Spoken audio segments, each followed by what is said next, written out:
Hello everyone, আজ রীতিমতো দুজনে ঝগড়া করে এসেছিলাম বিয়েবাড়িতে। পুরো ভিডিওটাতে আমার মুডটা একদম অফ ছিল, তাই একটুও হাসি দেখতে পাবে না তোমরা। তো এখানে যতই বরের সাথে ঝগড়া হোক, খাবার দাবার দেখলে কি আর মনটা কন্ট্রোলে থাকে? একটু তো হাসি বেরোবেই। এত ভালো ভালো খাবার যদি সামনে থাকে অটোমেটিক্যালি হাসি বেরিয়েই যাবে। তো সবার সাথে আলাপ পর্ব সেরে নিয়ে আমি কিন্তু চলে আসলাম স্টার্টার আইটেমের দিকে।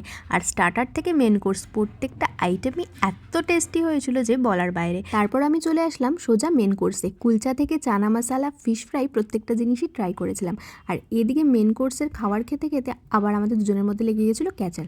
এদিকে আমি সুমনকে বলেছিলাম, তুমি আমাকে একটুখানি রাইসটা আর মাটনটা এনে দাও, আমি এদিকে আরশিকে ধরছি।